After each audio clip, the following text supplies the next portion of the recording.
ESPN, you good? Yeah, hang on a second. Yeah, good. Thanks. All right, Coach, you can start us off.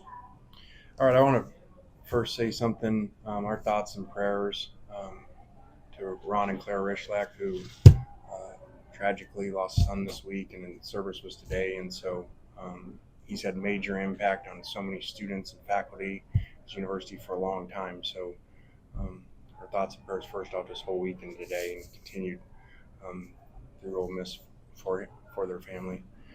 I thought that, this was a really hard week. Switching back to football, this was a really hard week of that loss. I felt really bad. Probably the worst feeling after a loss in the most amount of days since we've been here in a game. So our fans will be mad because we lost an 8-4 once. But it just was like we just handed that thing away in so many ways and just so not what we thought we were going to play like. And so our guys battled this week, and they battled through that, so they didn't let it affect in a second game. And so anytime the game's that, 24-point game that, we fumbled going in and missed some other wide open people, that means a lot of people are doing right. And so I'm really pleased with our players that they came back, because I've said before, you can win a one-score game, the ball, goes in or out on a kick and something. But when you come in on the road to a really hard place against a team that really was going up 2 scores to be undefeated, and gets a fluke penalty against LSU, or that's probably the 10th ranked team in the country undefeated that we just played. So really proud of our coaches, players, and how they showed up today. Questions? Playing a couple of big momentum plays there early with the fake punt and then Robbie Ashford's fumble. I know it was really early in the game, but just how important was it for you guys to capitalize on those mistakes? I'm going to check one of your guys' phone. It seems like that was about 5 hours ago when that happened.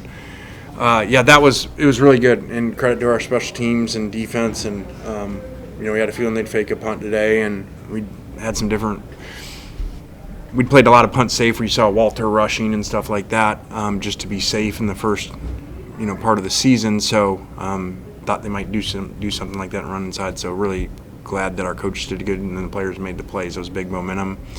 And so I just thought it was a really clean game for the most part, especially how he had been. We'd been the most penalized defense in America through 5 games. So it's exciting when the players respond to what we spent all week harping on.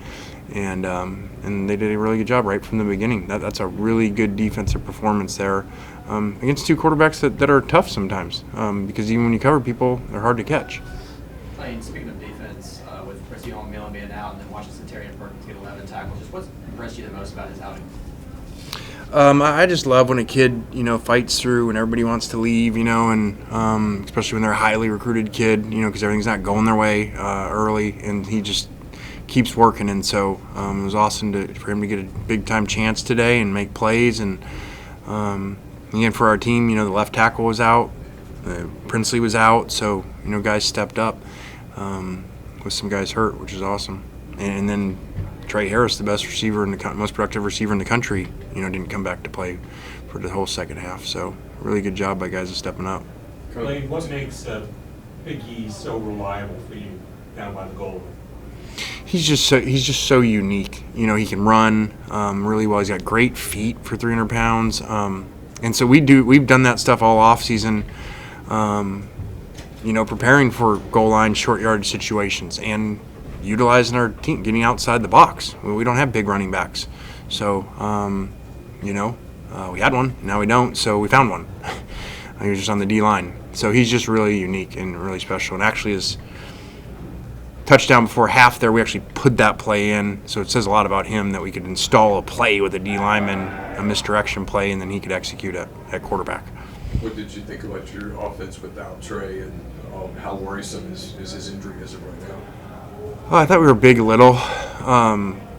And again, Deuce obviously shouldn't switch hands, where we're talking about a different score, and we have 2 different double moves that Jackson misses that, we took advantage of what they were doing. So I thought it got a little hit and miss, got a little big little because of that. And those guys have really good players. Those are 2 really unique ends. That freshman's going to be a phenomenal player. He is a phenomenal player. So those guys give you problems, especially in the stadium, because they're pass rush and the style that they play in. Lane, one of the better games, Jackson running the ball today, averaged over 5 yards a carry. Was those design runs or those option runs? I think that's what he recommends. Well, they weren't scrambles, so they were, there's some are called runs, like he makes a couple that are big conversions. They're late to keep that drive, which is really good. I didn't want to, even though it was 3 scores, our defense had played a lot, and we'd had the backed up, we went 3 and out, so it was just really trying to, use up all the clock and get out of here with the win. And Jackson made some good runs in those. So a lot of those were called runs or because they're playing the running back and he's got to pull it. Jackson drew 4 or 5 offsides penalties from them today. With how aggressive those ends are, how important was his cadence and switching things up? It's just he didn't have a cadence. He just claps, so he ain't like the old days. It's not that hard. You can do it. You just clap and they jump. But it was a big part of the plan just because they do a great job. They uniquely rush, and even the way the stance.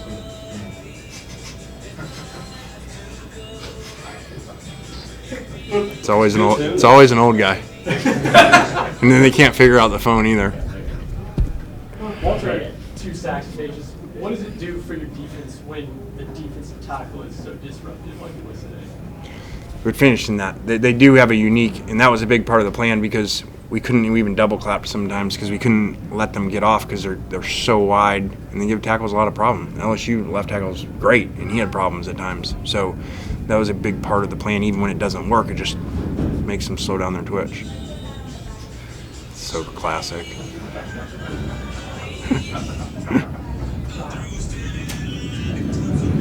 I wouldn't have guessed that. He's on Walter Nolan. Yeah, about Walter. 2 sacks. What does it do with the DTs because he's so disruptive? Yeah, I thought Walter was really good today. I mean, they hold him a lot every week, and they were holding him today. And we got our holdings fixed on defense, and I keep telling the refs, okay, well, we're fixing ours, but then they keep holding our D linemen, especially Walter. But just was proud of him because talked to him a lot about it's going to be a long game, it's a hot game, you're going to play a lot, and just like a fighter, just go out there, don't waste a lot of energy between rounds. And I thought he did a really good job. You didn't see these massive celebrations and all that, and just I told the guys, let's expect to make plays. Kind of last week, every time we made a play, we had to have celebration of the year. So just expect to make plays. Watch our offense. We don't celebrate first downs. You can celebrate a touchdown, but that's it.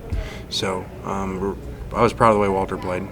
Lane, specifically early, it was really loud, and this was one of the first games in which in-helmet communication could have been a big deal on the road.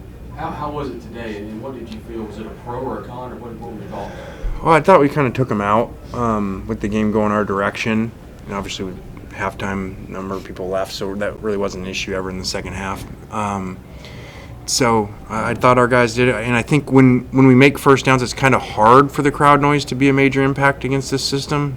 Tennessee's the same way. When you go on the road, if you can make some first downs, you play so fast that I say the crowd doesn't kind of know when to cheer. It's not the traditional okay, well, they walk to the line and then they snap the ball. So now if you don't make first downs, it becomes a problem. But I thought that our guys did a good job with it today. You guys are pretty beat up. You got one more game before open date. It's obviously a huge game at LSU. Just kind of, how would you assess just sort of the health of your team right now? How many timeouts does Alabama have? One left. They had all 3 a few minutes ago. They have 1 left, 1:18. All right. Sorry, this is like a once-in-a-lifetime thing going on. Better watch. You're not going to see it probably ever again. What was the question? Just about the overall health of your team halfway through a season, big game at LSU. Yeah, another team we're going to get off of a bye, so we are. The left tackle didn't play today. Princely didn't play the right end. So that's good job of guys stepping up and good job of developing depth. But we're going to get another team coming off of a bye, so which I know people make a big deal of. I think it's overrated. And analytics show that your win percentage after buys is not. You can't really prove much to it. So it is what it is. Any other questions for Coach? All right, thanks guys. What players in next?